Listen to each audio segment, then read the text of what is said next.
আমার এক আফার বাসায় গিয়েছিলাম, মানে আত্মীয় সম্পর্ক হয়। তাই আমাদেরকে কি কি দিয়ে আপ্যায়ন করলো একটু আপনাদের সাথে শেয়ার করলাম। আসসালামু আলাইকুম, সবাই কেমন আছেন? আপনাদের সাথে আছি আমি মামে ঘরোয়া ব্লগ। দূরে এবং কাছে আমার প্রাণপ্রিয় ভাই ও বোনেরা, পুরো বন্ধুরা যে যেখানে আছেন, আশা করি সবাই ভালো আছেন, সুস্থ আছেন এবং নিরাপদে আছেন। আপনাদের ছোটো বড় সবার দোয়া এবং ভালোবাসা আলহামদুলিল্লাহ আমি আমার ফ্যামিলির সবাইকে নিয়ে ভালো আছি। তাই আমার আত্মীয়র বাসায় যাওয়ার পরে কি কি দিয়ে আপ্যায়ন করলো তা একটু আপনাদের সাথে শেয়ার করতেছি।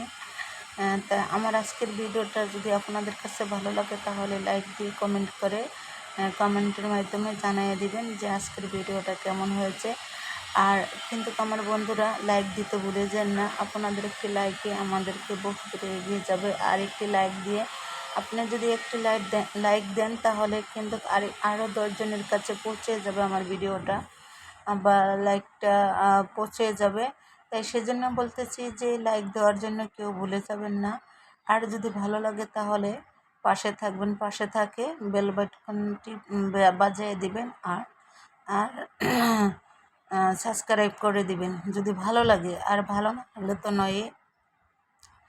জানেন অনেক দিন হলো যে ভিডিওর কি বলবো, আর এই ভিউ আর এই ইয়াতে আমার ভালো লাগতেছে না। মন চায় মাঝে মাঝে যে একদম ভিডিও ছেড়ে দেই, সময় নষ্ট করে বাসার কত কাজ বাজ নষ্ট করে তারপরে এটার পিছনে বসে থাকে। বসে থাকার মানে এটাই হলো কষ্ট। কষ্ট মানে যদি ফল না পাওয়া যায় তাহলে কি ভালো লাগে বলেন তো? যাই হোক, এই তো আমাদের কী কী দিয়ে আপ্যায়ন করলো তা তো দেখলেনই। আর এটার তো আর বলার কিছুই নেই। যেহেতু ঘরোয়াভাবে আপ্যায়নটা বেশ ভালোই লাগলো। যদি এরকম আপ্যায়ন যদি আসলেই করে তাহলে না খেলে কেমন হয় বলেন তো?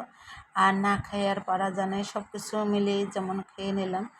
আর খাওয়া দাওয়া সব কিছুই অনেক ভালো লাগলো।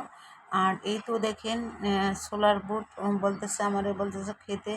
আসলে আমার খেতে মন চায় না, তারপরে খেয়ে নিয়েছিলাম, কারণ হচ্ছে এটা বিকেলবেলার নাস্তা। তো তাই দেখা গেছে বিকেলবেলার নাস্তা দুপুরে খাওয়া দাওয়ার পরে আর বেশ ভালো লাগে না খেতে। আমার কাছে ভালো লাগে না খেতে। ভালো লাগে বলতে যখন খালি পেট থাকে তাহলে ভালো লাগে। দুপুরে তো খাওয়া দাওয়াই করেছি, তাই এই খাবারটা একটু ভারী হয়ে গেছে না, তার জন্য বললাম যে ভালো লাগে না। তারপরে এমনি খাবারগুলো অনেক মজা হয়েছিল, অনেক টেস্ট, অনেক মজা হয়েছে। হাতে বানানো বার্গার, তারপর যে চিতই পিঠা ডিম দিয়ে।